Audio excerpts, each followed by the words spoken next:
Good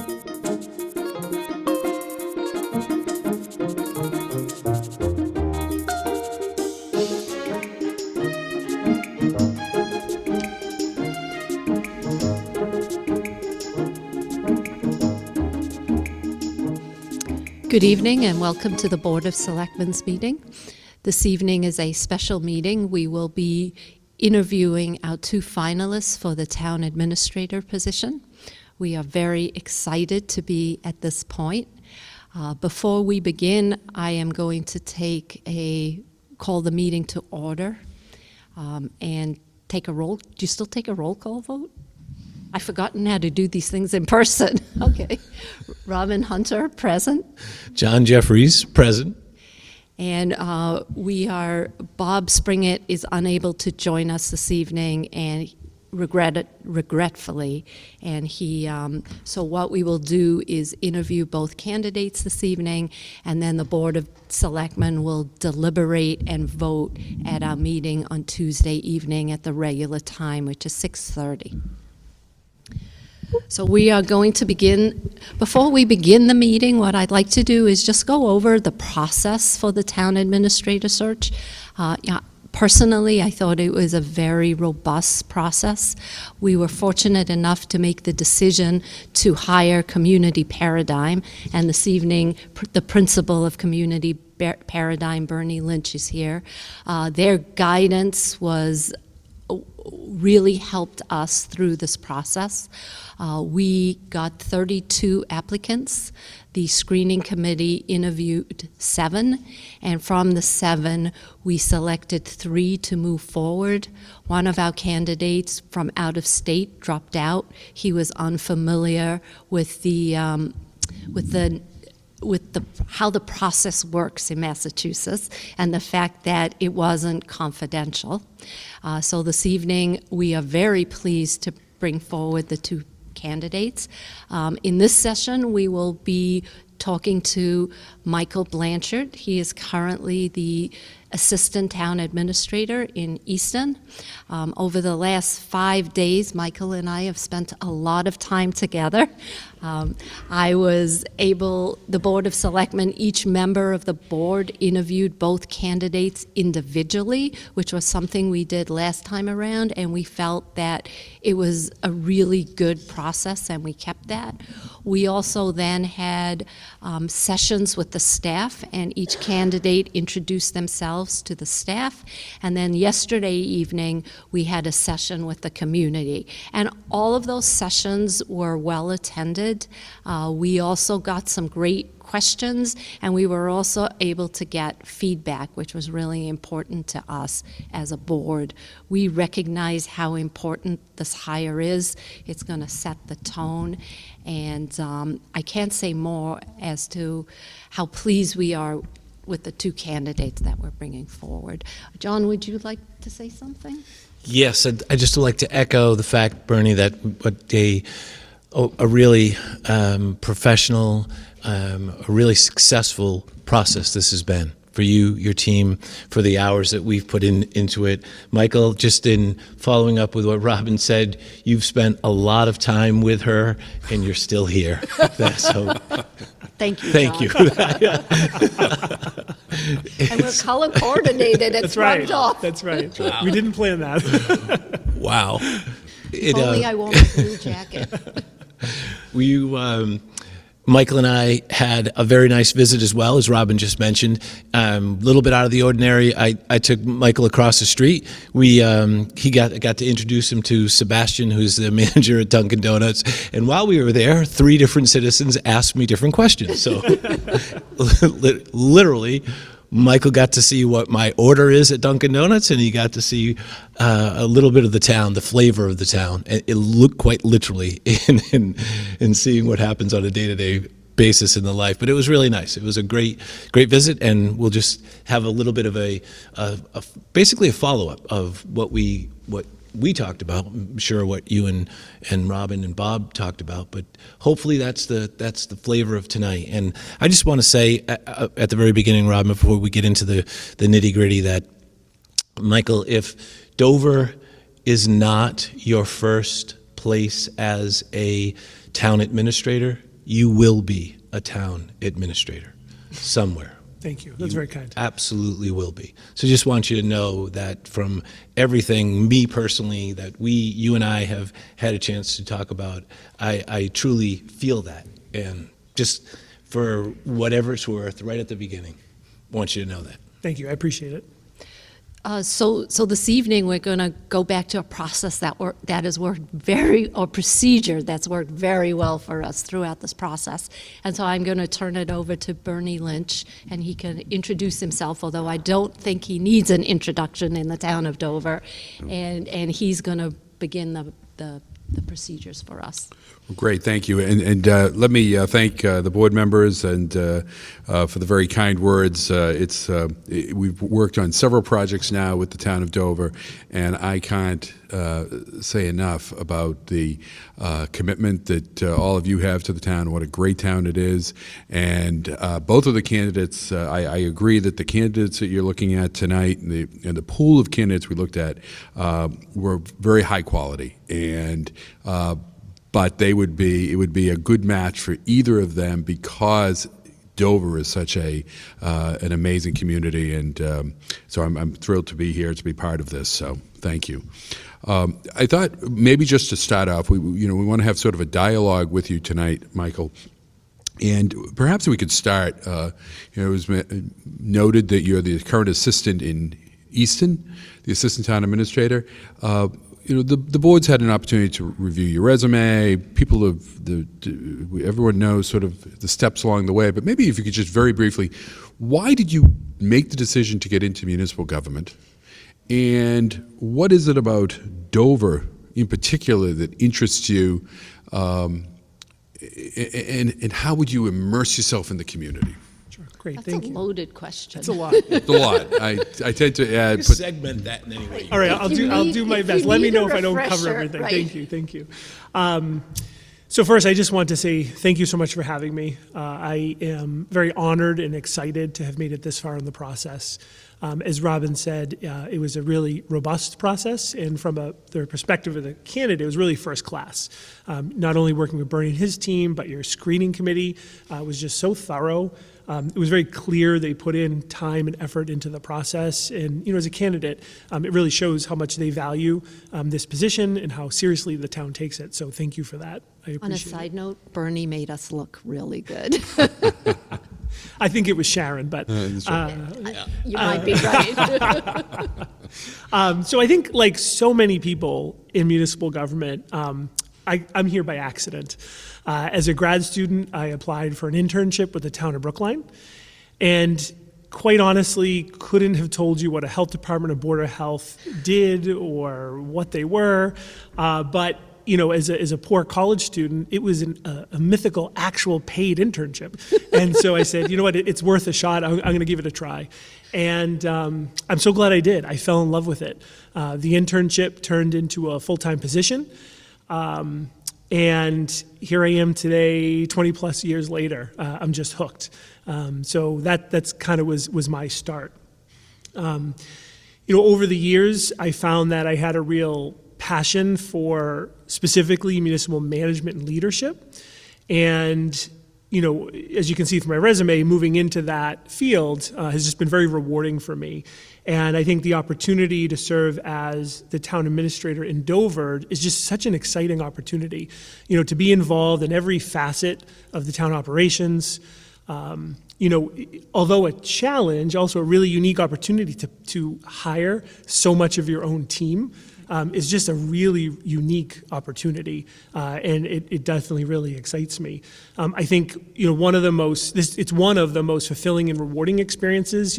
Decisions you make every day directly impact or influence the lives of so many residents, and that's something I take very seriously. I think it's a big expectation, and particularly as when you interact with so many residents of the community, you're the face of the government for many of them, and that's a big deal. And I'm ready for that task. I'm excited for that task, and I would be honored to serve as your next town administrator. Great. You mentioned hiring the team. Tell us about your management style, your leadership style. with the team and with the community. Absolutely. And provide an example, if you could provide an example of that would help illustrate what that style looks like. Absolutely. So, I think it's appropriate to talk about management and leadership in the same conversation, but I do think they're different.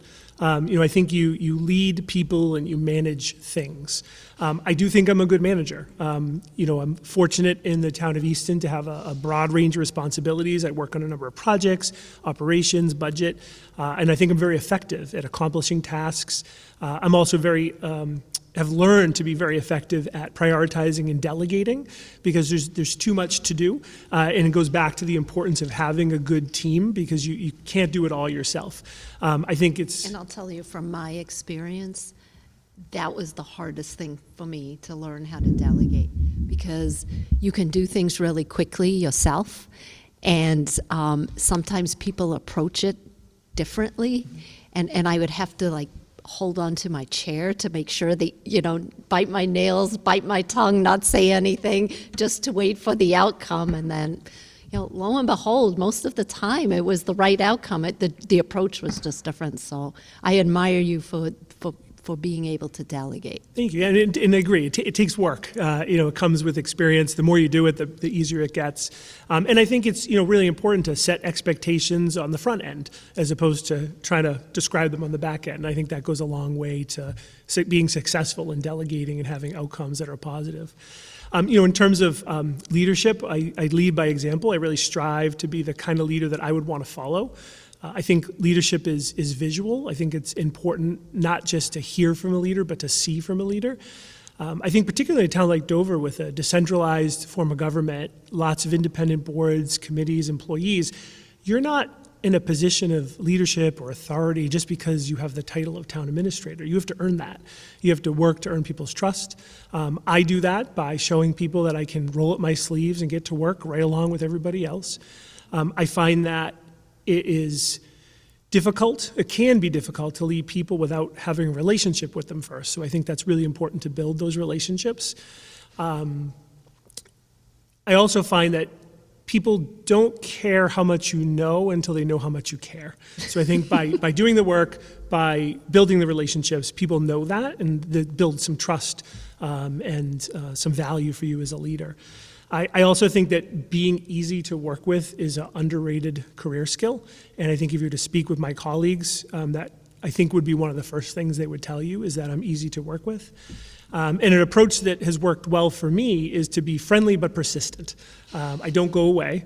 But at the same time, while I'm friendly, I'm not afraid to have hard conversations. No one likes confrontation. Not everyone likes confrontation. We all know some people. But sometimes it's important. It's important to be comfortable being uncomfortable and having those hard conversations when you need to move something forward, when you're trying to get the town in a new direction to a new place. That's necessary, and so I'm comfortable doing that. Great. Can you tell us about a project that you managed that you think most effectively illustrates how you get things done? Absolutely. So again, I'm very fortunate that I have the opportunity to both manage and participate in a large number of projects in my current position. I've been able to be involved with a number of public works and building projects. That includes since I've been in Easton, the installation and betterment process for 3 public sewage systems.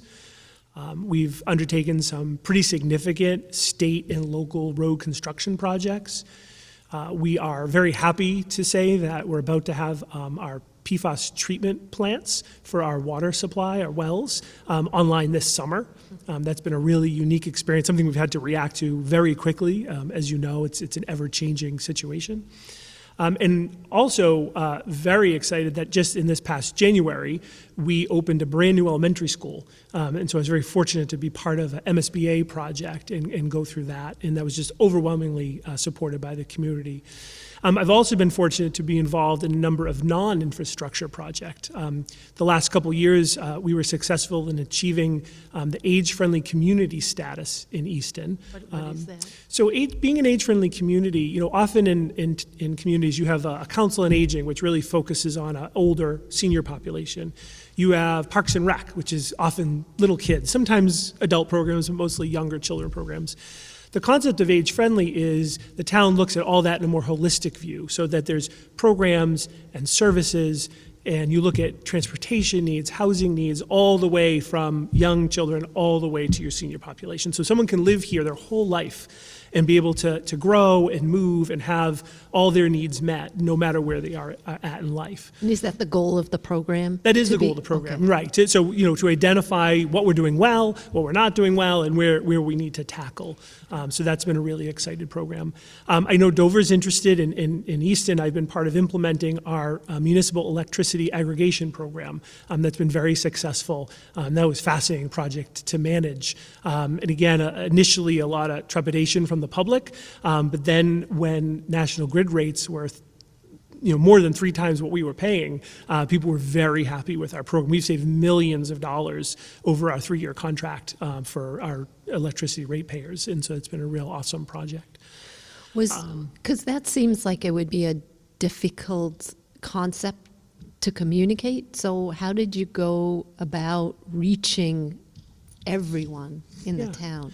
So on the front end, it has to go to town meeting first. So that was a lot of work communicating before town meeting, making sure people understood what this was, why we wanted to do it, that you weren't obligated, that you did have the option to opt out if you didn't wish to participate. Once the town meeting vote occurred, it was a little time before we implemented it because the rates weren't advantageous. We were waiting until the opportunity that made sense because you do lock in for 3 years. We hit that point, and then again, shortly after, no way we could predict, but energy prices just skyrocketed, and so many of the people that were concerned that did opt out called, said, I made a mistake. How do I get back in? And we were very happy to do that because you can go in and out anytime you want. It does take a couple billing cycles, but you have that option to move. And so just trying to be very open with people. And then we worked with a consultant who we actually did direct mailings to every household. So hopefully it didn't end up in the recycle bin. People read it, but that had a lot of good information. We held some public information sessions via Zoom that people could attend and ask questions, and we found that very, very helpful. And then in other projects I've worked on, which I'll go into more depth on, is a number of technology and software projects. So I've worked in managing the redesign of our website. We've worked to revamp our documents, we call it documents on demand, and document information system, so that everything's available electronically and searchable for residents, which has been a real bonus to the community. And then also implementing and updating our online permitting system. And that's where I'll go a little more in depth because I know Dover is interested in upgrading a lot of technology, but specifically I know there's been some discussion about online permitting. It's near and dear to John and I. Oh, Okay, absolutely. good. Well, I'm happy. We have been struggling with a couple of issues on on permitting as we speak, as a matter of fact. Okay. Yeah, Well, yeah. I'm happy to talk a little bit more about it. So Easton was one of the first adopters of online permitting. And, I think what we really ask is how do we leverage technology to better serve our residents so that residents don't necessarily have to come to the townhouse to do their permitting business, that they don't have to come in with stacks of paper and big giant plans and, how do they manage all that? Also for staff, how do we manage all the paper and how can we save time by doing things electronically? We, as you're kind of alluding to, change is hard. And so it's really important to take a team approach when you're implementing something like this and have all the right stakeholders at the table. So for us, it wasn't just department heads, although they played an important role. It was frontline staff that are going to be dealing with customers and contractors when they come in to build permits. They're going to, in theory, be helping them, try to figure out, navigate this system. It was the field staff who were out doing inspections on tablets. That's very different. And it's awesome technology, but it takes some getting used to. So we wanted them at the table. And then, board and committee chairs that are going to be looking at some of these plans for projects that will be before them for approval. They may not be using the software day to day, but it's a way for them to pull up plans electronically. You can zoom in. It has such great features as opposed to the paper plans where you got to take out a magnifying glass and a ruler and things like that. So that was really helpful. So it's just really important to get it right. The other piece of that project was going beyond the sales pitch and the demo. Every vendor will tell you they have the best product by far. Only one of them is telling the truth. That's, it just has to be the case. So, spending time by going and visiting other communities that are using the software, literally looking over their shoulder. How do you do this? How do you do that? Asking them what works well, what doesn't work well, what their feedback has been from residents and contractors. So you can really see not just the demo under ideal circumstances, but what it's really like in the real world. That went a really long way. And then I think finally, as part of any successful implementation, you have to ensure there's proper communication so that people know it's coming.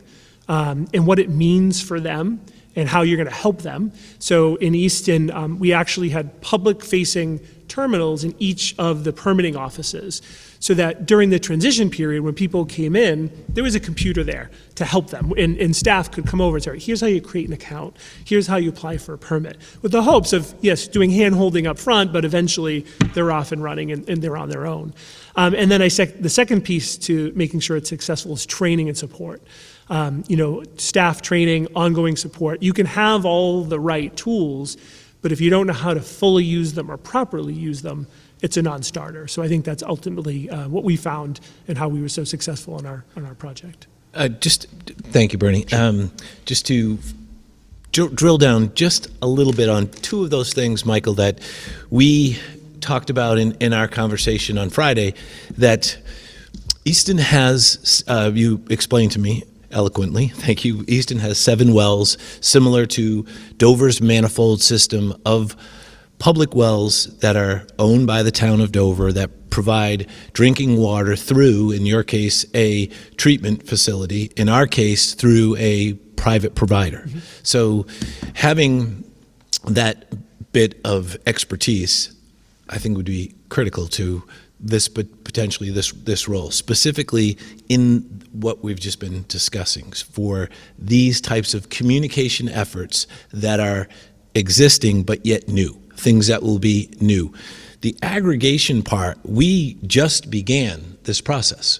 We literally, the Board of Selectmen just voted less than a month ago to have the town administrator look into the aggregation process for initially just the town facilities. So being able for the town to provide, to enter into a contractual agreement and thereby saving the town significant money in the process, just as you described. The second part of this, which we have discussed entering into, we'll probably vote on that very soon, is exactly what you just described, the town-wide aggregation.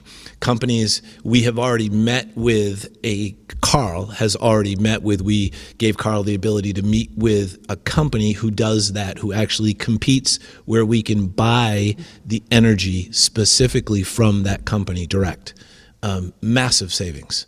And is that specifically something that you've had that experience with? Yes, absolutely. Yeah. And again, we probably similar. We used a consultant who actually put our electricity out to bid. So we got bids on our electricity rates, and then we're able to look to see what was most advantageous, both in terms of price and length of contract. The company that we're currently discussing this whole process with, they can act as a consulting firm. They also can bid and be part of an open bid process, where Gotcha. they would be technically a vendor to the town. Okay. And that obviously has a lot more transparency than the way your energy bills work currently right now, which you have none. Right. You have no visibility into. Confusing. It is. It is confusing. And again, back to people being skeptical, you often get things in the mail about changing providers,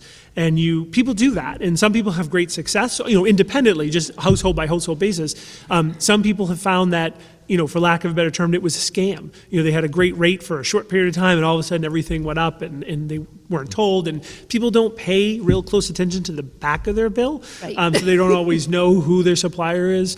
So that was another thing we had to deal with and overcome. That yes, we understand that switching providers often has a negative connotation when you do it privately, but the town is looking at a broad change, taking everyone's best interest into account. And again, at the end of the day, you do have the option to opt out if you just don't feel comfortable with that. Michael, can I just, and Bernie, just quickly, I just want to follow up on the documentation system, the permitting system. We, the Board of Selectmen, 6 years ago, we went to Westwood and we looked at their permitting process from the building department right through to most of any projects are done just as you described, at a kiosk in the building department, or now they've evolved to the next step where you can do a lot of it at home, Correct. at online, just through the online portals. Right. So when Bob and I think, Robin, did you make a trip to Westwood with us? Because Bob and I did it.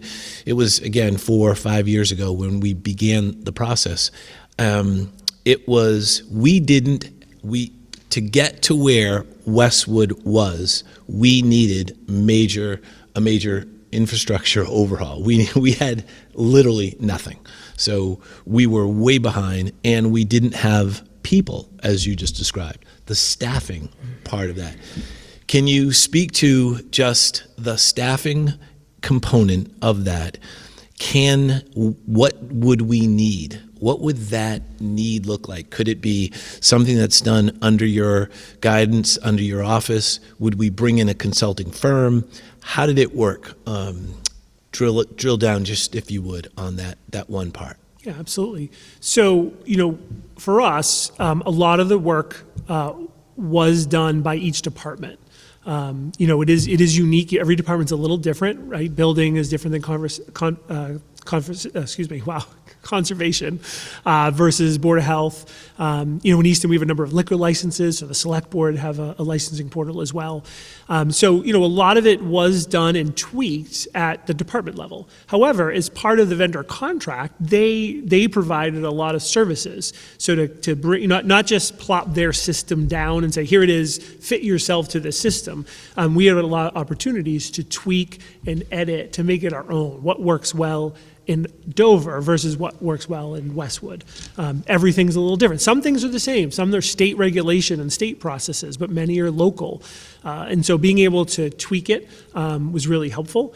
It was staff intensive to start, especially because there was that level of hand-holding that people needed to get on the system. But, big picture, that investment has paid off and then some. Because now most people, while we have the kiosks, most people don't use them. They do it at home. They do it from their phone, like you said. So it is difficult to get going. You're rolling that ball uphill, but when you hit the crest, it comes down the other side and really pays off. Thank you. I'm choked up. Okay. Don't do that. Michael, can you, Water went down. you mentioned the citizen committees. What would be the approach you would use Dover's so fortunate to have so many people who bring real skills and perspectives to these citizen committees that help to run the town. How would you go about interacting with those committees? Absolutely. So I absolutely believe boards and committees are the backbone of our community, whether it's a community like Dover that they play a more prominent role, or in a community where they're more advisory in capacity. I think that we are better when we tap into all of the knowledge, education, experience of our community and bring them to the table. So to be very clear, I'm very on board with that. To me, something I will try to do is to attend board and committee meetings. Again, I talked about it's important to be seen. So to take time to attend those meetings, to try to get a sense of the things they're dealing with, what their priorities are, because that helps me and therefore us as with the selectmen form our priorities for the town if we know what the priorities of the departments and boards and committees are. A practice that my town administrator in Easton has started is meeting frequently one-on-one with the chairs of those boards and committees. Like we did, grab a coffee, grab a bagel, and take some time to talk offline, get outside of the townhouse, and again to make sure that everyone's on the same page, we're all rowing in the same direction, and that we are working together to accomplish a lot of the shared goals. Along those lines, one of the I don't want to necessarily use the term goals, one of the priorities of this board has been to modernize the town government and act strategically. Have you had experience in working with the board in Easton? What is their approach to strategic planning and working to set goals and objectives for the organization and for the town administration? Yeah, absolutely. So ours is a select board, so I will say that just out of habit. So our select board and town administration meet every year to develop annual goals and priorities.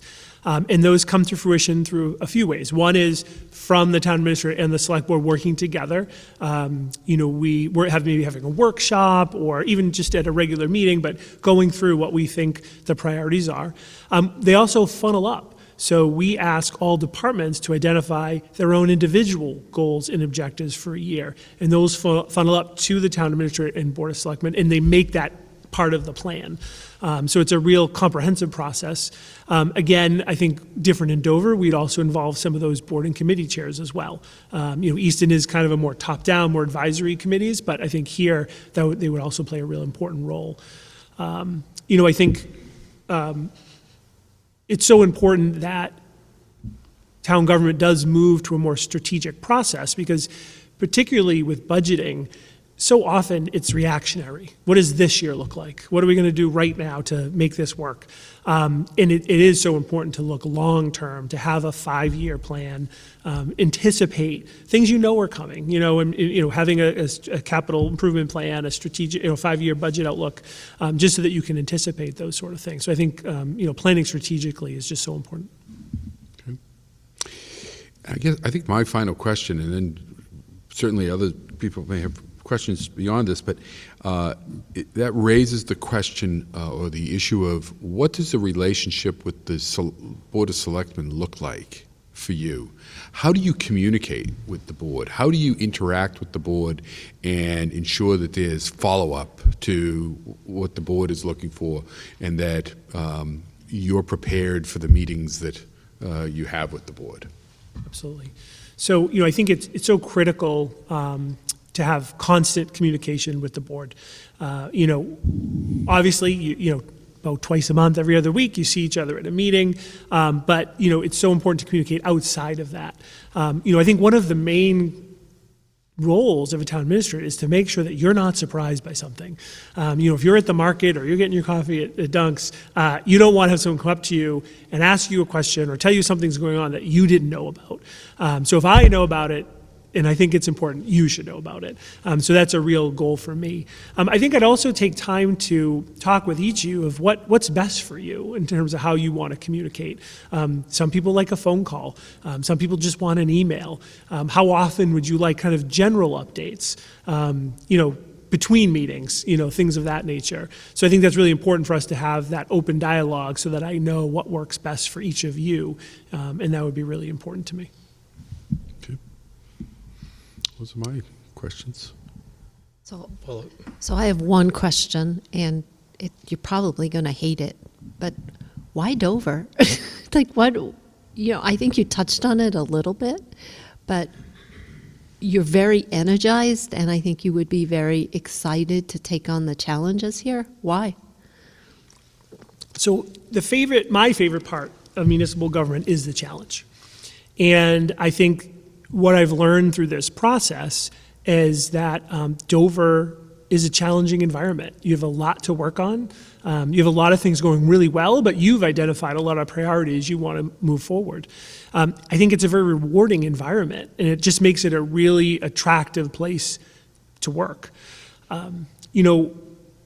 I've really come to learn, I know you already know this, but I've come to learn that Dover is a very special place. You have such active and engaged board members, engaged residents that make it a really great place to live, and selfishly, it would make it a really awesome place to work. And I'd just be really honored to be part of that. So my follow-up is a similar question with a little bit of a twist. When you got to see it real life happening as we walked across the street. Four separate people, four very different levels of engagement, right? Absolutely. In a very short time, but you saw what we've all alluded to, well, literally while we were walking across the street. There's no place to hide.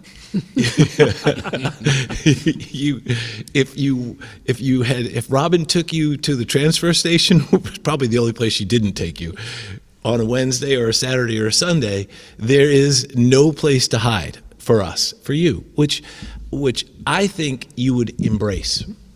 You have a son in high school. You have a daughter in middle school. I do. What do they say about Dover? What do they say? Have you talked to them about it? Have you talked to your wife about it? I'm sure you talked to your wife about it. And what's their take? Yeah. So they're very excited because when each opportunity to interact during this process, I somehow have gotten more excited. And so they see that and they know that. It's a big decision for my family. This job is not a typical 9-to-5 job. It is in many ways a 24/7 job that requires a lot of time away. And I would not be here if I didn't have their buy-in. And often my wife asks, any red flags from today, just to make sure that this is still going to be good. And they're just so positive. My son, I actually took him before this process started, we came to Dover to just drive around. To be quite frank, I think I've been to Dover maybe once before this process. Hard to find. Yeah. So it was just a great opportunity to come here. How's the townhouse? To take a look at the Carol. I didn't know what that was about. I read about it, but to get to see it in person, that was really neat. To kind of drive back and see the DPW building and the police and fire building. My son just couldn't get over how beautiful the community was. The amount of horses, he was very, very excited, very impressed with that. It feels like New England. And I think that anyone that visits here, I think that's what they come away with. And again, I think that when I think of Dover, you think of open and historic, open space.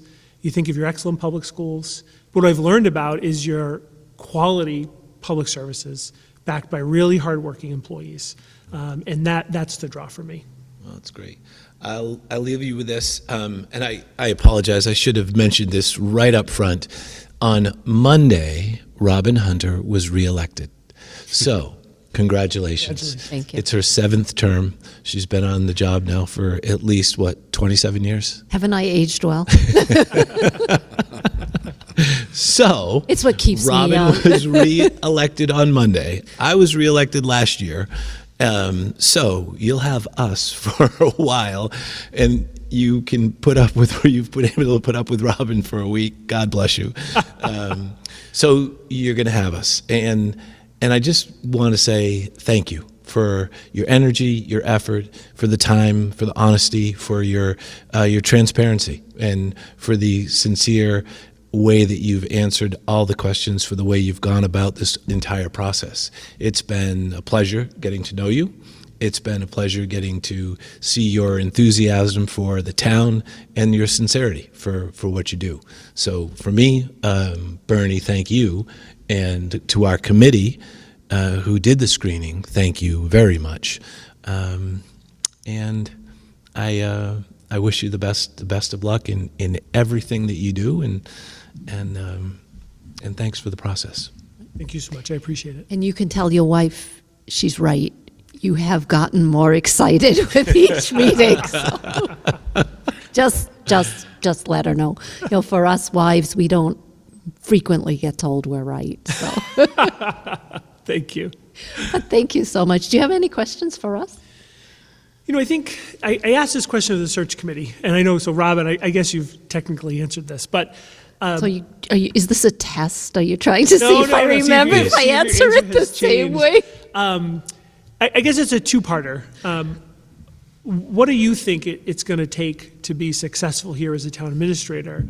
And what do you think are a couple of the top priorities that need to be addressed right away? You want to go first, John? I'll let you go first. Wow. Wow. That's very unusual, by the way.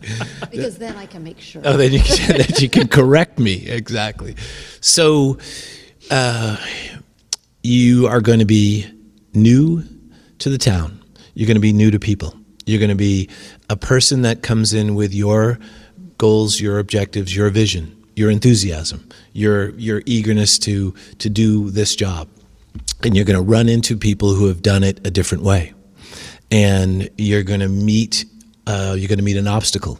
And as we talked about with Ryan Holiday, and ego is the enemy and obstacle is the way, and that's going to be your superpower.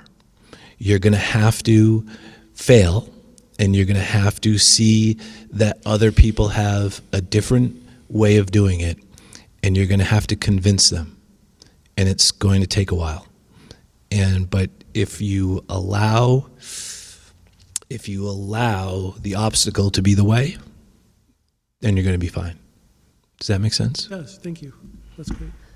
So for me, if you deliver on everything you've talked about and lead by example, I think as a candidate you would be very successful here, because that's what I believe the staff is looking for. Just leadership, and somebody that's going to roll up their sleeves and help out. Great. Okay. I think we're probably done. You survived. Is there- You can take your tie off now. Thank you, The Michael. board's going to be meeting again on Tuesday evening to deliberate and make their selection. So we will be in touch following that. Perfect. All right. Thank you all so much. I appreciate you. it. Thank you very much. Enjoy your ride home. It's Thank you. beautiful. It's beautiful. I will. Thank you. Are we going to take a 2-minute break or We will take a 5-minute break. 5-minute break? We're going to adjourn for 5 minutes.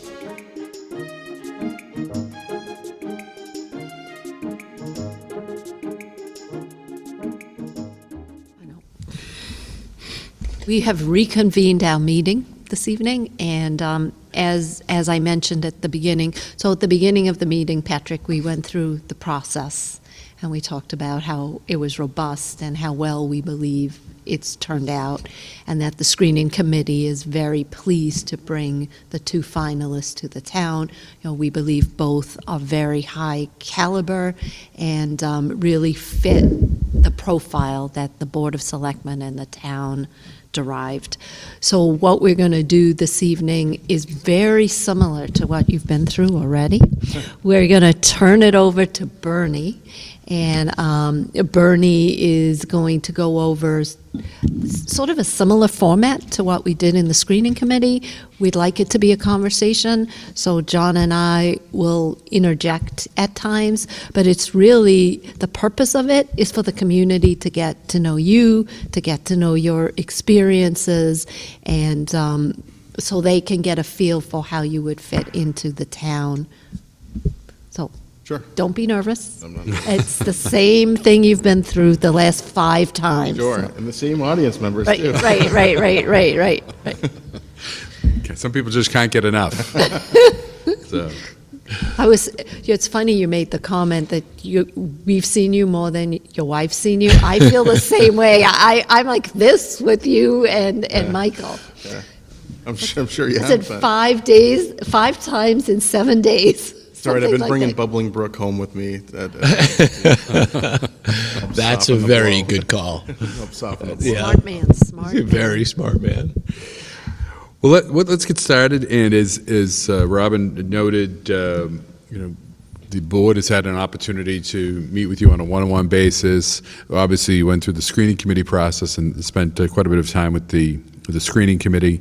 You've had an opportunity to meet with the staff and with the citizens that attended the forum that we held yesterday, we've had an opportunity to speak to your references and get a feel from them. In fact, we spent as much time talking to your references as pretty much that we've spent talking to you. Okay. So we think we have a good handle on who Patrick Shield is. But to the residents that are watching this here, and to start our conversation tonight, I thought I would ask you not to go through your whole history, but to tell us a little bit about why you decided to go into municipal government, and why that's relevant to Dover, and why you're interested in the position here in Dover. Sure. Thanks, Bernie, and good evening to you, and good evening to members of the board, and to those in the audience here, and those watching at home. I think Make sure you the might microphone wanna is move the right. mic, like right in Put it front right of up. you. You just got to bring it closer. Oh, That's all. I see. Does that work? Yeah. Okay, actually, maybe even a little closer.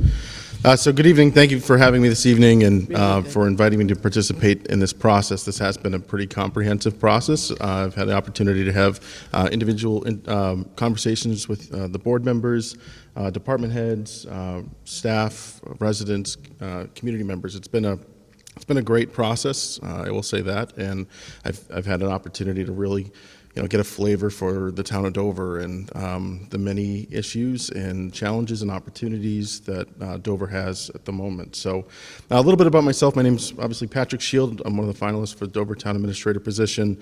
I've always been interested in the town of Dover. I work and grew up and live in the neighboring town of Walpole. So Dover's always been a community on our northerly border. And Mr. Jeffries, when you and I spoke, we mentioned that if you're driving on 109, you can't get from one side of Walpole to the other without going through Dover. So always been familiar with Dover, and have been drawn to the rural character of Dover and that small town feel. There are a lot of neighborhoods in in Walpole that resemble Dover, so it feels a little bit like home. I got my start in municipal government. I was actually working at the state, working for then Senator Jim Timilty, who at the time represented Dover. In that role, I was working with a number of cities and towns in his district, got to work with town administrators and mayors, and actually had a working relationship with David Ramsey at the time. And I caught the bug for local government. I realized that you can be much more effective working in local government, and I just enjoyed it. I enjoyed the issues of, whether it's potholes or water or whatever issues that are facing cities and towns. I was drawn to that. So I made the decision to go back and get my master's degree in public administration, while simultaneously ran for a seat on the Walpole School Committee.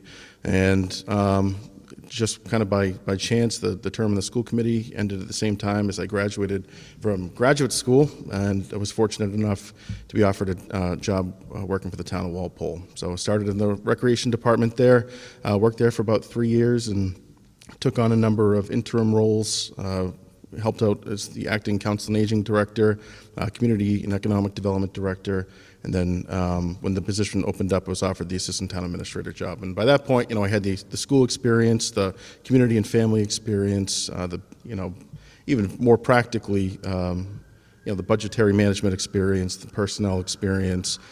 So I've been doing this for about 5 years. I've been assistant town administrator in Walpole for just over 5 years.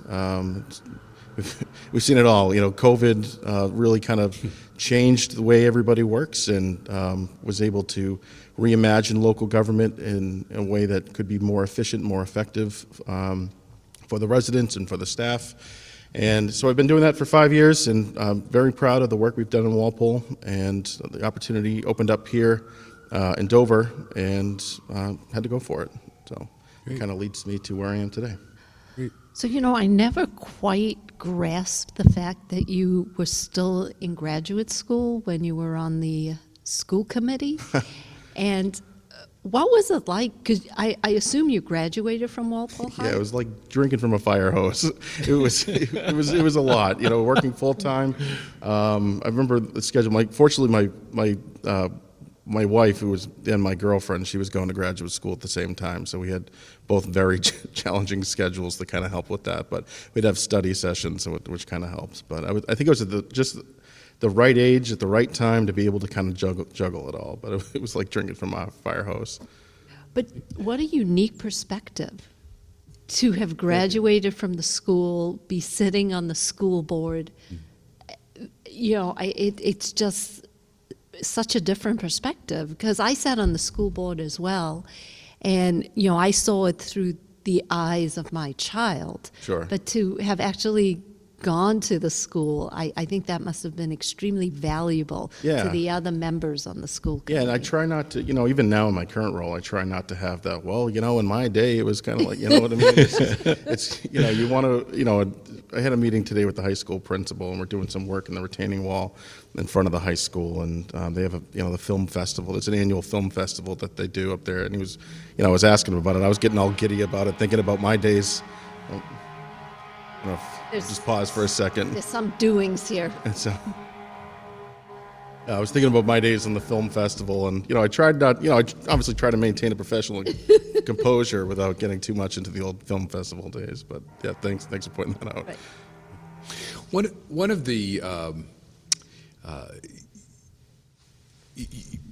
issues that is going to be front and center for the next town administrator is helping to bring on some new staff, the number of positions that are currently vacant. And I think you actually noted this in meeting with this staff the other day. Actually, I think it was while we were meeting with the citizens that you noted that when we met with the staff, it was interesting to have people there that had been here for several decades. Right. And some that had been here, the treasurer collector has been here for 4 weeks. Yeah. And a whole mix in between, which raises the issue of how do you go about building a sense of team with all of those people to bring them together, because they all have different tenures here and different experiences. And what does that tell us about your management and leadership style? So I think leadership and management style, it starts there. It starts with the staff. We're in the people business. We're in the business of helping people. People.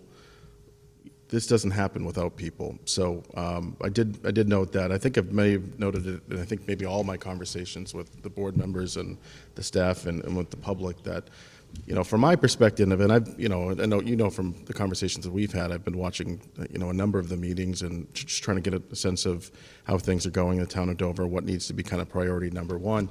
That strikes me as priority number one, getting a full complement of staff in here that can actually do the work, whether it's, obviously it starts with filling the town administrator position. And, I know I saw on the Mass Municipal Association this week that the assistant position's been posted and HR director position's been posted. So I know that's not easy. Filling positions in Walpole has been incredibly difficult. I think just because that millennial generation, Generation Y, Generation Z, they haven't been going into public service, and I think we're starting to see, the trickle-down effect of that. So I think that needs to be kind of priority one is filling those positions and then starting to build that staff out. And how you go about building the teamwork, I would say, is probably my favorite part of the job. Getting to know how people work and getting to know the folks that are doing the job, and what motivates them to come to work every day, and how can I be a better manager, to work with you to pretty much unlock your potential. So we have a great report. I have a great report with all the department heads in Walpole. Very proud of that. We have a great team, and that stems from obviously from the town administrator, Jim Johnson, downward. It's the culture that we've cultivated. And we have standing department head meetings, informal. What's going on in your department? Give us an update. What do you need help with from other departments? And it gives an opportunity for folks like the library director and the sewer and water superintendent, who otherwise would not interact very frequently at all, to get in the room together. Build a relationship, be cracking jokes. Little things like that really kind of helps. Madam Chair, when you and I met for coffee on Saturday, I mentioned we've done some retreats that are really helpful also. So we have a standing annual Employee Appreciation Day, which Love this. it's fantastic. So for those of you that are unfamiliar with, there's a property called Jarvis Farm at Walpole by McMorgan's. We have an annual Employee Appreciation Day. We have a food truck that comes down. We put out picnic tables, those pop-up tents, and it's great. Everyone just kind of sits around. It's one afternoon a year, from 1 o'clock to 4 o'clock, let's say. We've got games like cornhole, and it's just little things like that breaks down the barriers of like those silos of government departments, and Are the selectmen invited? of course they are. But don't tell the school committee. But it's little things like that that I think go a long way in terms of team building and morale and retention also. And I think that those are things that we've put in place. I've put in place in Walpole that I think would be helpful here. I completely agree with you. Getting to know people on a level other than work is important, because it really helps you understand how they do things, how they approach things. Sure. Do you have an example of how you've mentored a staff person to develop a staff person to improve their prospects for the future or to improve their overall performance? Yeah, I would say most recently, and I don't know if you've heard this example recently also, is we have a new veteran service officer in Walpole for communities. I think it's greater than 10,000 or 15,000. They have veteran service officers. So in Walpole, we have one, and we just filled this position in, I think, about February. And she came from the VA in Brockton, had no prior municipal experience. Not that you need it. And she, a combat war veteran, and she's been working on facilitating veteran services in Brockton for some time, and has a great way about her. So I know when I stepped into the role as department head in Walpole without any previous municipal experience, how challenging it was just to find, how do I order a pen? Like, how do I go about the day-to-day stuff? So what I've done was developed like a packet, a manual of here's what you need to know for standard operating procedures, and here's your department mission statement. Here are the folks that are on your boards and committee. And it turned into like a 20 or 30 page document. And, I've been kind of working with her, checking in with her. We just had a meeting today, for instance. We have our annual flag swap taking place this Saturday in each of the cemeteries in Walpole, and then Memorial Day is right around the corner. So, I worked with her. We set up a interdepartmental meeting yesterday with our cemetery department, our parks department, police and fire, just making sure all departments are kind of coordinated in preparation for Memorial Day. And this is our first big go around, so I want to make sure she was successful. So I've been working with her since she started pretty much in February, checking in with her a couple times a week, and showing her the way around to make sure she's most successful in a role and she's got the tools to succeed. What about hard conversations? Have you had to have any of those tough conversations with employees who may not be pulling their weight? Yeah, so kind of the motto that I use when I talk to like the other managers, the department heads, is, your job is to make sure your department is firing on all cylinders. It's the assistant town administrator, and as a town administrator, it's my job to be making sure that everything is firing on all cylinders. So if that's not happening, you need to you need to do what it takes to make sure that does happen. And sometimes that could be, budgetary issues. Sometimes that could be like capital equipment. Sometimes it's personnel. So I do always go into those kind of conversations, those types of situations with, have you been set up for success? What is it that we can do to support you?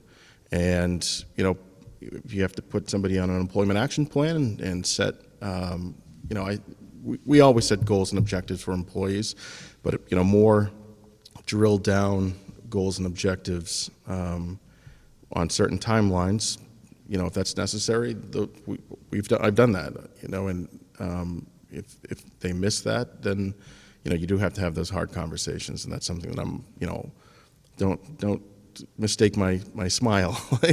Sometimes, you do have to. Your jolly disposition. Yeah, my jolly disposition, I like that. You do have to have those hard conversations, and, first and foremost, the responsibilities to the public, and making sure that the job's getting done and they're getting the services they deserve. Great. When you read the position statement that we prepared for Dover, Town Administrator, you will note that there are a number of initiatives. This board has been really leading the way towards taking on a number of issues and modernizing the town government. Can you discuss projects that you've been involved with and how you've implemented those and how you measure the success of those projects taking place?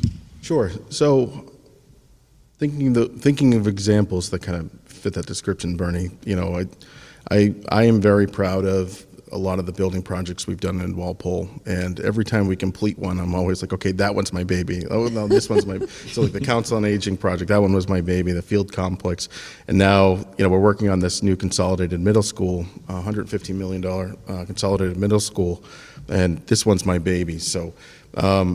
I really like the project management. I really like, you set your goals for yourself, and the board will set goals for the community, and I like being able to tick off that box. So the building projects, I would say, were probably the best example of management experience, project management experience that I've had. You go out with, okay, from a feasibility level, what is it we're trying to achieve here, and you begin to have the conversations with, the stakeholders, the board and committee members, the residents, anybody with a stake in it, and figure out, okay, what is it we're looking to achieve here? And that's where you start to build consensus on that, and it starts to take shape, it starts to become a tangible thing, whether it's, going into design or, then implementation. And then, you start to build out things like budgets and deadlines and calendars, and, you build that kind of structure, and then once that structure cuts in place, you can begin to define the goals and objectives, and whether or not you hit that or not. But I set that kind of standard for myself. We brought all these projects in on time and under budget, and those are as a manager, those are things that you constantly strive for. So you're delivering, you're providing results to the residents. Can I follow up with that? Yeah. Thanks, Bernie. Patrick, thank you. I just want to follow up, just drill down on something you just touched upon that we talked a lot about in our initial conversation last Friday. 7 building projects that you've been a part of in Walpole, and you went into detail. You have an impressive resume in terms of your ability to coordinate, and in fact, coordination, I think, is in your DNA. You have a methodical, you have a sense of coordinating a lot of different projects. I'm going to follow up, I'm going to get back to something that you called the fixer, which I thought was very appropriate. But just for this part, and then we'll talk about the fixer, is the 7 building projects. You also coordinated the long-range debt schedule committee. Oh, no. So, no, just to be clear, I didn't coordinate that. Okay. Yeah. Well, can you just briefly give the residents who are going to view this, the long-range debt schedule committee, how that is a separate standalone committee, and the committee's objective is to make sure the town knows that they have borrowing capacity, as well as how each project fits into the borrowing capacity? So yeah, I would say it's not like a standing committee. So this is it's we have our finance committee. I think what you may be referring to. So we have obviously the town administrator and the finance director, and finance director, town accountant, and the treasurer collector. My position, we work with our finance committee, which is similar to the warrant committee here. So in our conversation, I mentioned that for the 80s and 90s, early 2000s, a lot of our capital infrastructure had been neglected. However, there were some investments that were made. I made the example of Adams Farm and a high school renovation project in the early 2000s, debt that the town had taken on. So if you imagine kind of like the debt, we've got this long spreadsheet that maps out that debt over the course of, it's a 30-year spreadsheet. There's payments that are made. There's a debt budget that we have in our operating budget every year. So we actually have been increasing that by $75,000 to kind of build some each year to build some capacity. So as old debt falls off, we're able to essentially kind of backfill that capacity, which is how we've been able to build all these projects. So with the exception of the $115 million middle school, we had it was a $7 million council on aging project, $9 million police station, $14 million fire station. I think it was like $3 million DPW garage, $9 million field complex. All these were done without a debt exclusion because old debt was falling off and there was capacity within our debt schedule where we didn't have to, and I had a conversation with Mr. Springett about this. It's still coming from the taxpayers, but there wasn't the need to go back and ask for more. So we operate within the 2.5% levy increase every year. It's all under the All in tax the levy levy. limit. Right. Yeah. So we look at our old debt, and as it falls off, it builds capacity where we're able to finally address these long neglected capital projects that hadn't been done. So it's a very strategic process. Yeah, So you've and I want to be clear that identified- my position hadn't developed Well, that. That was, it's a team Something you've had- approach. exactly. Right. Yeah. I mean, it's a and great. I give credit to our finance department and the town administrator, and it's enabled us to do quite a bit in Walpole without needing to go back to the taxpayer and say, you could, I understand the pressures that's on Dover with the Carroll Community Center and the decisions that Dover residents and Dover voters are going to need to make over the course of the next month or so. We had just completed that middle school debt exclusion, that ballot question, fall of 2021, and it gets passionate, it gets emotional, and Right. It does, yeah.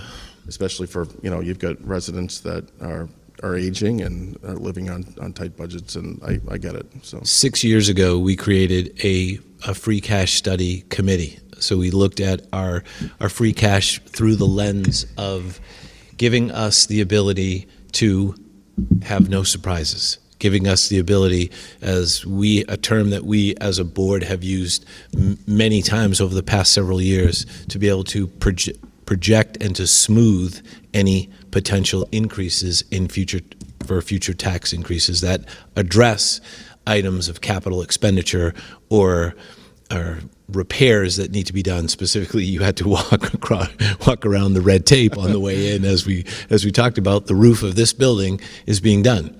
So we are literally living every day with the results of that type of strategic planning and the results of that type of strategic cash planning.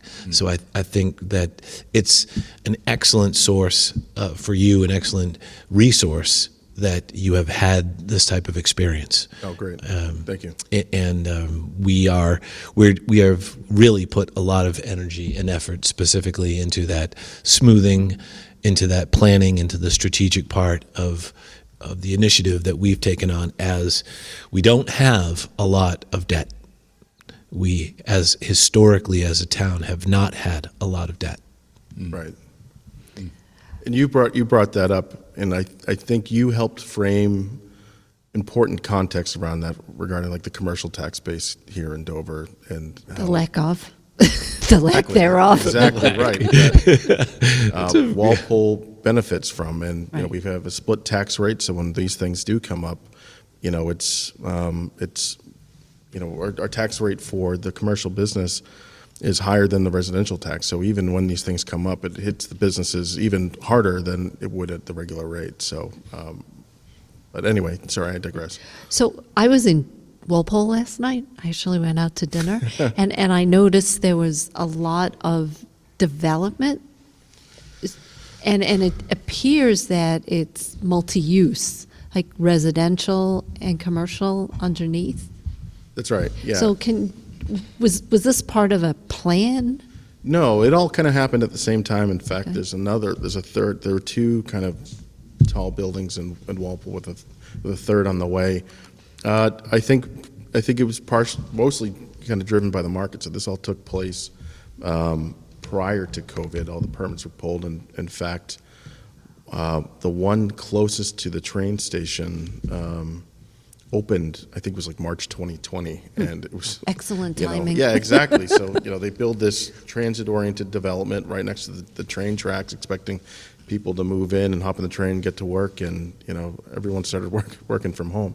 But they are now at capacity. Those units are all they are busting at the seams, and that's what I mean. We got a third development that's been working with the town.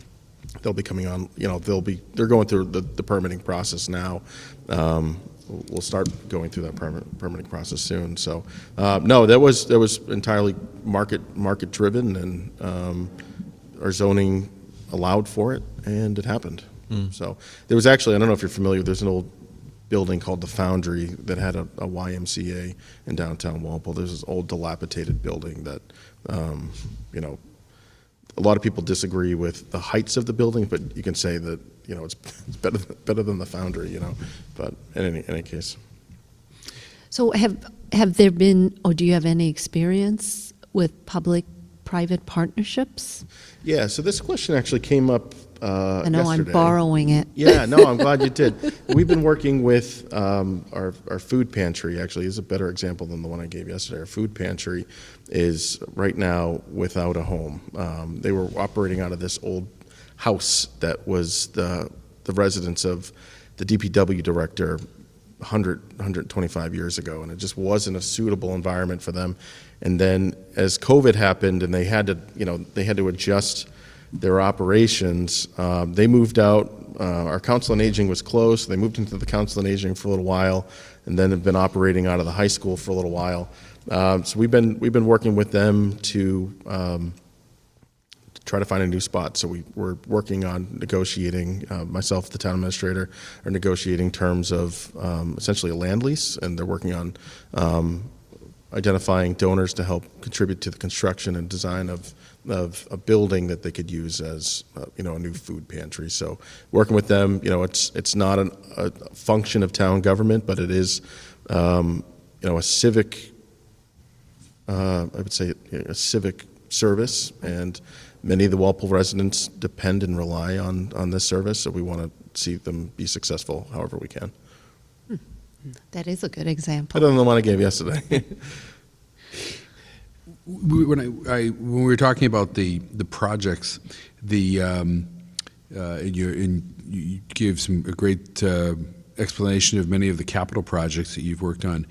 Some of the other initiatives that the board is interested in sort of go beyond the bricks and mortar. One of them is certainly requires some capital investment, if you will, and that's technology. Be curious as to your experience of rolling out technology and implementing technology to improve the local government.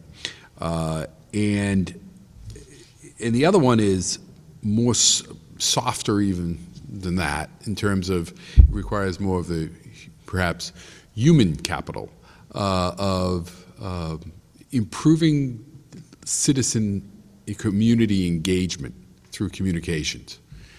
Could you speak to initiatives or how you would approach those issues here in the town of Dover, or experiences you've had in Walpole? Yeah, so I think, the way I look at it, they're, very often lumped together, but very much they can be very different things. So you've got, technology, which you can leverage to improve service, and then communications is, making sure the right people have the right information at the right time. So technology, number of initiatives that I've been kind of proud of in Walpole. We've rolled out with e-permitting right before COVID, which this is a project primarily working with our building department. They were obviously they're receiving the most amount of permits, so they were kind of the driving force in this, and then the coordination with the other departments. Other initiatives, working with some of those permitting departments, Board of Health, Fire Department, getting them hooked up with tablets, so when they go out in the field and are doing inspections, they have the benefit of the information that they have back at their office, kind of right at their fingertips. They can either issue permits right there on the spot. They can pull up drawings, and this has been very helpful for them. And even I'm thinking our water department. With the beginning of COVID, our water treatment physically required somebody to be at the plant, and it was, the very beginning days of that, we didn't know what was happening. They were able to kind of take care of some of the functions from a tablet right from their house. So those are two kind of examples of technology that I've put in place and worked with departments to put in place. Can we just drill down a little on that? Let's do it. Yeah. How did you go about implementing like the e-permitting? How do you? It seems like a great tool, but I also know from implementing technology, it takes time. So how did you and the team begin the process? It does take time, and it requires a lot of buy-in. We still have some boards and committees that are not on board yet, elected. The planning board is a little reluctant to join, and they're elected, and maybe they'll come around, and maybe they won't. We can relate to these things. No names. Yes, we can. But so our building department was really kind of the driving. They were the ones working very closely with the vendor and with the other departments, because primarily the permits come through them. But after the first go around, we've put everything up there, whether you're applying for a 5K or a one-day liquor license or anything that would require a license or a permit. It's all through our website now, unless, again, you're applying for something with the planning board. But it's great. You can pull it up right from your phone. Like I have a house in Walpole. If I want to look at all the building permits that I've pulled, I can just pull it up right from my phone, and it's great. You can see all the drawings and the applications. They have PDFs, and it's fantastic. It's all paperless, and especially when you've got the sets of drawings that need to go to the fire department. They have to keep those in perpetuity. You need to keep those documents forever. So if it's digital, it creates it's a lot easier to be able to store that than finding space to store documents in perpetuity. Was there a second part to your question? No, that was good. We have a paper process. Okay. Yeah, and it's not easy. It requires a lot of buy-in. It requires a lot of training. It requires working very closely with the vendor, and then once you have it in place, training people, rolling it out, and then making sure that user experience is consistent, whether you are applying for a building permit with the building department or a one-day liquor license with our Board of Selectmen. Yeah, I'm going to come back to the fixer part, Okay. because this could be a very good segue. In terms of, with Robin's question, we're looking at implementation of technology. We've been on an implementation of technology and a modernization of technology process for many years. We're at the infancy of the process. So the role of the fixer and a number of different departments that you have had experience in. What's the key to getting those departments to talk to each other? What's the key in your experience of getting the buy-in? You have to get those folks in the same room together. You have to, it starts with understanding of, okay, what it is we're trying to do here? Why is it we're trying to do here? How is this going to benefit you? What's it going to require from you in terms of time, in terms of, human capital, in terms of budgetary capital. But then you've got to get those folks in a room together and say, this is what we're thinking. What do you think? How do you see this being implemented in your department? But I think it starts with getting those folks in the room together. Why has the planning board not been on? Why have Can't they? answer that. Why aren't they in the room? It's just so we don't have a full-time planner, and or we don't have a planner. They've always maintained. I can't believe I'm talking about the Walpole Planning Board. I'm just It's okay. if you know the individuals involved. Yeah. So it's We had a planner for a week, 3 weeks. But Go ahead. In and any then I'll case, anecdotally. they've always really maintained and asserted their independence, and from administration and the departments involved, we respect that independence. So it's entirely volunteer based and board and committee based, and there's no staff support. Oh, there's a staff assistant that reports directly to the planning board, but if and when they decide that this is something that the planning board wants to implement, we'll be there to help them. So. Does the town doesn't have, does the planning board not have a planner, or does the town not have a planner? Both. So all the planning functions, it's something that we use peer review services for. So we've got several planning agencies that they have contracts with. So if they need those peer review services, they're able to utilize those contracts for those peer review services. In your experience, Patrick, the planning, specifically stay on that for a second, the planning board, should the town planner report to the Board of Selectmen or to the town administrator, or should the planner report to the planning board? That sounds like a minefield of a question. It is. I would say that we stepped on all the mines in that minefield. We didn't miss a single mine. I would say that that's a politically driven kind of conversation. And bylaw driven. Exactly. So I think that's a conversation of community reflection and values, and how you would like to see staff report, and if it's a priority of the boards that those positions report. I think both cases you've got operational advantages and disadvantages, and if that's something that's a priority of the boards, I can help you kind of evaluate that and pursue those. So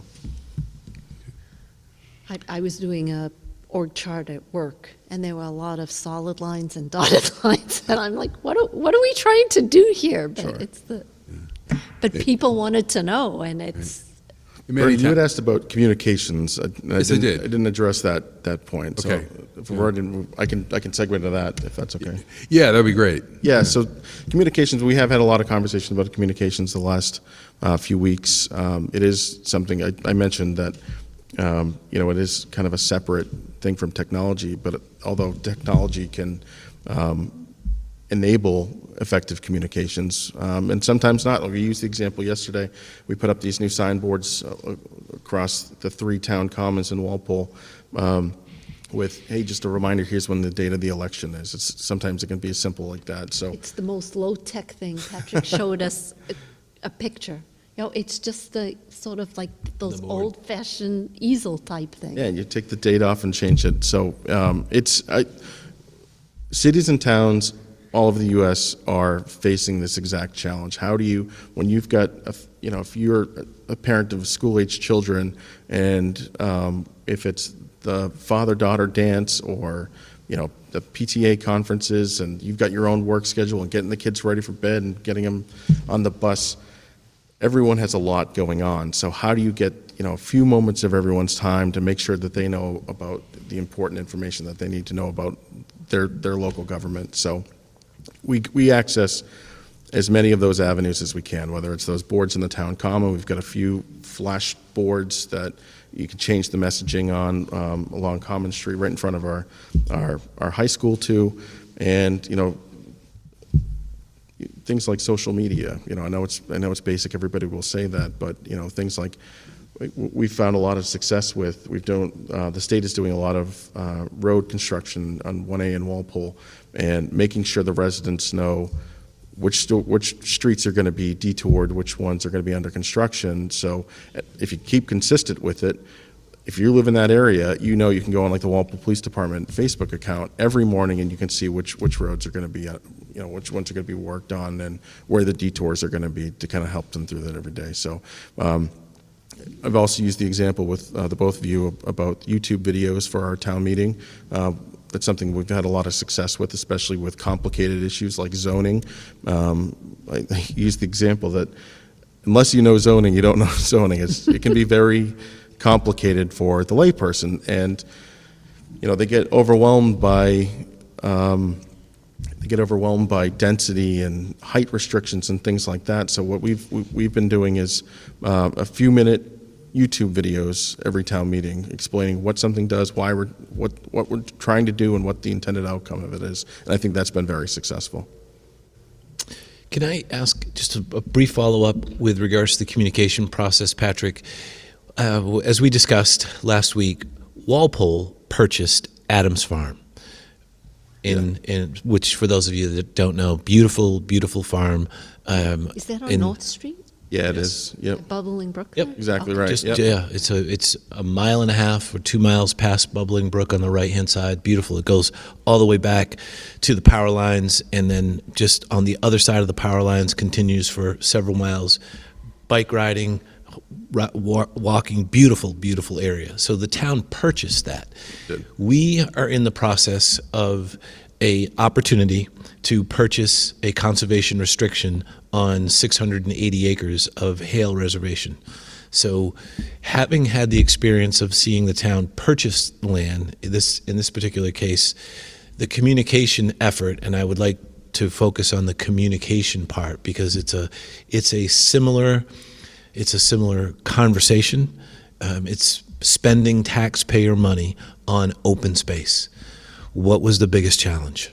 So I'll be clear that took place. I think it was probably the year 2000. So I was not Right. not even out of school yet. So and I think looking back then, that's a much different world. I know it was very.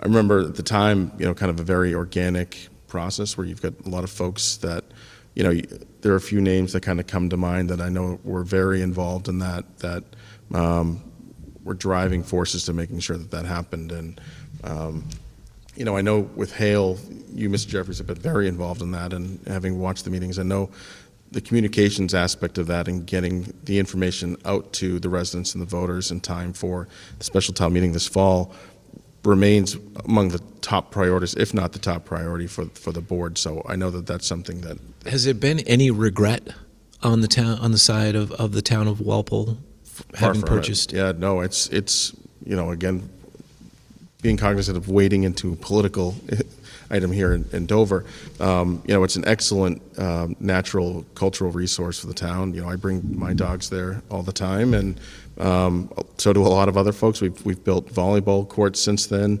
I had my wedding pictures taken there. I got married at St. Tim's, went to Adams Farm for the pictures, and then the German Club on 109 for the reception. So real quick little tour there. But no, it's an amazing natural and cultural resource for the town residents. And like you said, there's trails. There's a number of events that take place there. Our Board of Selectmen is constantly fielding one-day liquor license requests for people that are throwing functions up there. So we've got a really great group of active residents that serve on. We have an Adams Farm Committee and a Friend of Adams Farm Committee, and they're always working on ways to improve the property. And we've got a community garden there too. So for folks that don't have necessarily the space in their own great. properties, there's little parcels that are kind of marked out where they can do some farming there themselves. So absolutely great natural and cultural resource. I would, if I could, just sort of digging in along the same lines, maybe not parallel or similar types of projects, but the school project, the $110 million? $150 million. $150 million. Did that require a debt exclusion? It did, yeah. What was the communication strategy around that? So that's great kind of a great example. So we started very early on with our school committee and what formed into our school building committee to make sure that the residents of Walpole knew what we were trying to do, and we had these statements of interest we filed with the MSBA. We did some for a few of our schools. They really honed in on this one school with the option to consider another one. So we worked with our school administration. Our Board of Selectmen worked with the school committee, drafted essentially kind of like a mission point. And once the team started to come together, it turned into, I hate to kind of call it this, but we called them road shows. So we had a booth at our Walpole Day. I just mentioned the Walpole Day that we just had this past Saturday. Booth at Walpole Day. Come learn about what the town's trying to do with the middle schools. Here's what the estimated cost of construction is going to be. With the number of assumptions built in on like interest rates and things like that, 30-year borrowing. Here's what the anticipated cost increase is going to be to your property taxes. I know you were working on this on Friday. So it's, getting that message out there, and then we literally took it on the road. So we had Zoom meetings. We sent out these postcards to every residence in Walpole. Again, it's simple, but it's maybe there's the off chance that somebody will catch that in the mail and say, hey, this looks interesting.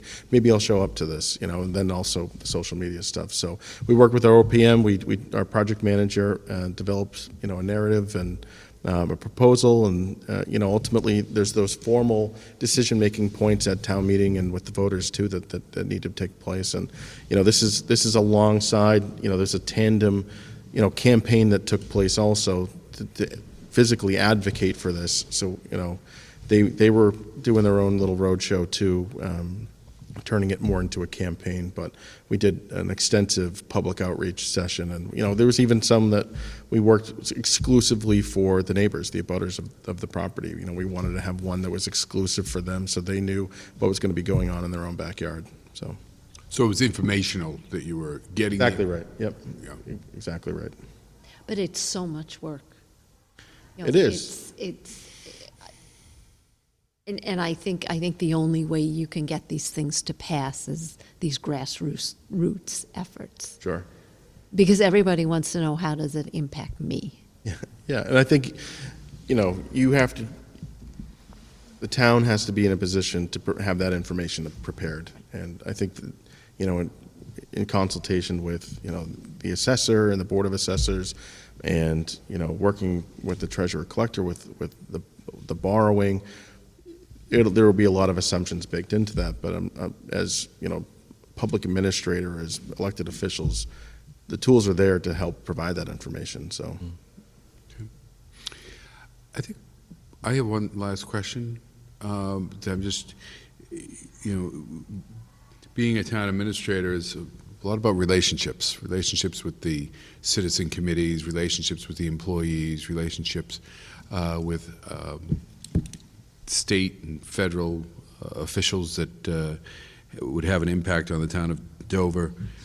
But arguably the most important relationship is with the Board of Selectmen. If you were a town administrator in the town of Dover, what would that relationship look like? How would you communicate with the board? How would you interact with the board to ensure that everyone's on the same page?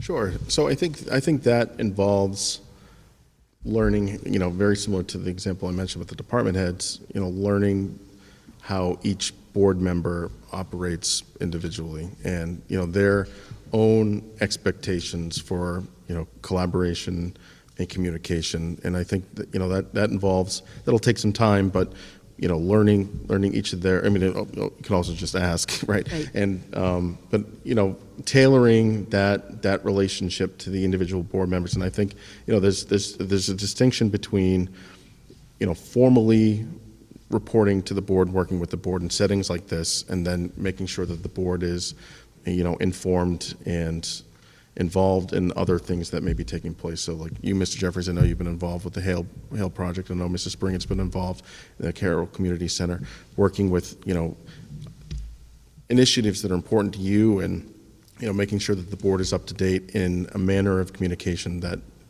you would prefer, whether that's email, if it's a phone call, if it's a text message, and what we do in Walpole that I think our board appreciates is there's also like a weekend summary, ending summary, so everything that took place that week, keeping the board up to date on, items that are important to the board, and then obviously reporting it out in a session. But, I think it's the administrator will need to know what the board members' own expectations are for those communication pieces and building on that. Okay. Yeah. Other board questions? I totally agree. We were introduced to the week ending by Carl Valenti who, when on Carl's first stint as an interim administrator, and we liked it so much, we just immediately implemented that through Chris, and then now we have Carl again. So that is a very effective tool. It's simple and extremely effective. Don't take that as, okay, this is, the second I walk out the door on a Friday and firing it off. Oh, no. There will be updates throughout the week also. And Has Robin told you how this board works? We ask you how did she tell you how we work? she's shaking her head no. Oh, she's the boss. She tells us what to do, and that's how the board works. That's why it's run so efficiently. Mona's the boss. Right, actually. you got it. I've been told Mona's the boss. Yep. Mona tells me what to do, and then I tell them what to do. I walk into their office and I say, Mona tells me what to do. Then Felicia comes in and makes sure that I'm doing what Mona tells me to do. Correct. And In I the say to eyes. Felicia, you're not the boss of me. And she reminds me she is, in fact, the boss of me. That's how it works. So can I just give you my, but we're going to give you time to ask us questions, but I just want to end our portion of asking you the questions with a brief statement, and then just to wrap up my part of it. And first to say thank you. You have been a great applicant for this. Bernie has made our job difficult, extremely difficult. As a candidate, your candidates have been exceptional. And so you will be an administrator in a town somewhere. Without, I'm completely convinced of that. Thank you. So thank you, and thank you for your candor and your willingness to put up with Robin for the past 7 straight days, and us. And I'm sure it's not been easy, and it's been a strain for you personally, and for your family going through this process. So thank you, and we really do appreciate it. Thank you. And so the last question for me is, you've been involved with a representative town government where you have 150 members of a town committee that meets to do all the work of a town meeting. Here in Dover, every single person in Dover is allowed to come to the meeting, though we are very happy if we get 175, which is our quorum. Sure. So it's going to be different. There's no place to hide. In Dover, you will be visible. You'll see people every single day. What's the biggest challenge from your side as you look at this form of very decentralized government? So that's a good question. It's different, but I wouldn't say it's insurmountable. Sure, we have the 150 members that, I mentioned the example, we know who they are. We can tailor proposals based on the members of town meeting, and, if we know X person's going to be in the audience and, is going to ask a question, we know who the people are. And, I'm sure that Dover is, despite that open nature to it, it's probably not too dissimilar. That there are priorities to a lot of folks that interact and are involved in town government, and I think that approach is probably very similar. That whether it's talking points or proposals or however, you want to make sure that that message is tailored to the audience that it's designed to communicate toward. So we had a conversation about the board's goals and objectives presentation at town meeting, which I thought was fabulous, and I think it really kind of helped set the pace for the rest of the town meeting. So, if that's something that the town meeting, the residents are looking for, and in that case, I thought it was very helpful to kind of frame that conversation. Fantastic. Let's build on that. If it was a successful approach, and I know that you said that you've heard some feedback, and I think that could be something that you build into the communication strategy going forward. So I would say that it'll be different. I think the biggest challenge will be trying to meet as many people as possible within the shortest time frame. So it's obviously not going to happen overnight, but I mentioned that in my current role, I'm out every night of the week anyway, whether it's finance committee meetings on Monday nights and Thursday nights, and board meetings on Tuesdays. I mentioned I have Wednesday nights with my wife, but other than that, I'm out every other night anyway. So I think That's very familiar. I know you're not lying because I've been with you all week. So, so I think that'll be the biggest challenge is meeting folks as quickly as possible and starting to build a relationship as quickly as possible, and to lend the support and guidance and direction and support of the town administrator's office and the board when necessary.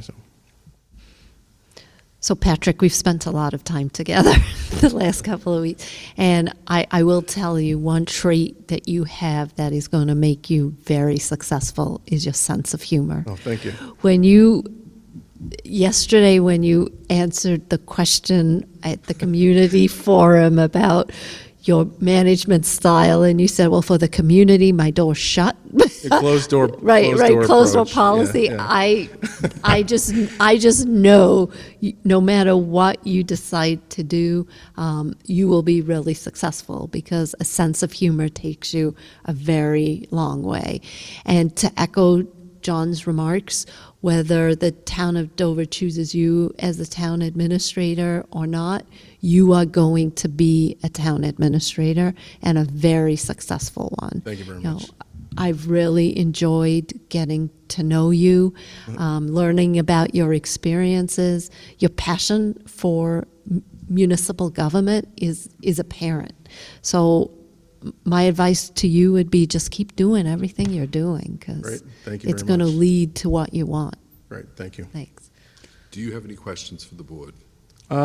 We've touched on this briefly, but I would ask, why is it that you do what you do? Why do you go out 4 nights a week?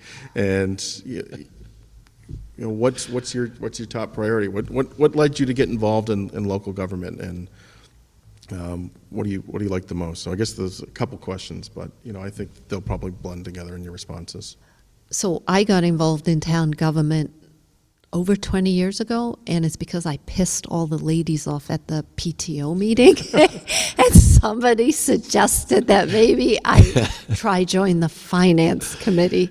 And as a working mother, it was actually a lot easier for me to give back to the town on some of these committees because it was done after work.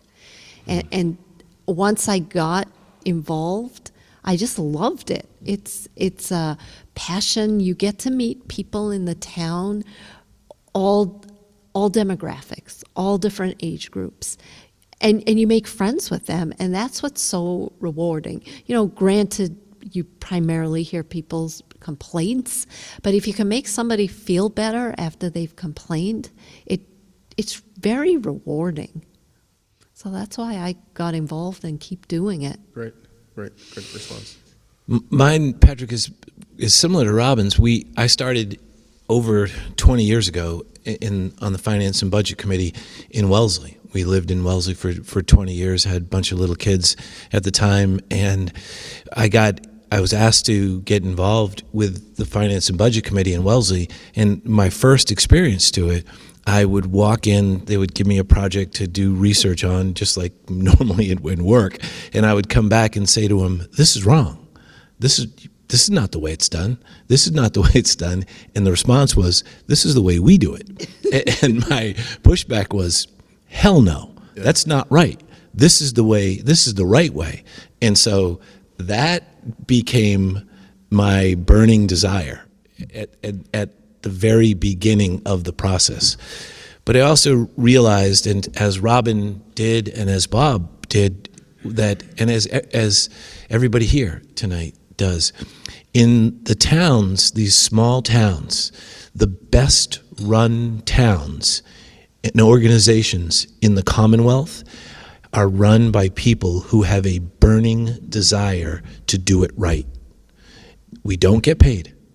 We don't have. We get paid $100. Don't spend it all in one place. Exactly. right. We don't. I don't think you can. Well, you can't spend it in very many places. But we don't do it for there's no massive recognition. There's no remuneration. You do it because you have a burning desire to do it in the most efficient manner possible. That's why we do what we do. We want it done right because it matters. To us. All of our kids went through the public school system. They could have gone to private school, anywhere. And we chose, all of us, Robin and Bob and I chose Dover. That's where our kids were educated. And now that they're out of school and they're doing their things and they're successful at it, we're proud of it. We are very proud of that fact. And that's why. Right. Oh, sorry, go ahead. I think it's the same reason you do it, Yeah, right? exactly. And I would say that Dover's a very special place. I have had a lot of time here the last week or so.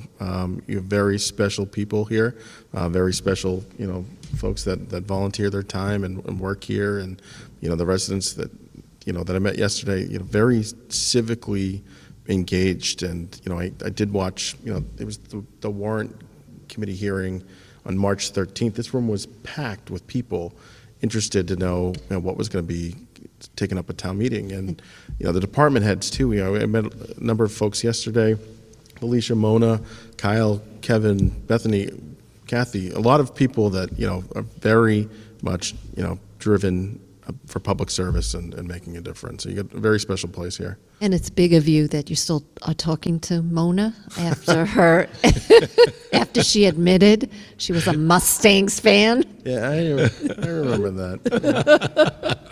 You live in Walpole, right, Mona? I'll remember that. Don't worry about with it. the Mustangs in Norwood. I'll remember that. Wow. That's how she introduced herself. Anyway, Mona is the boss. So she kind of gets to do what she wants. write that down.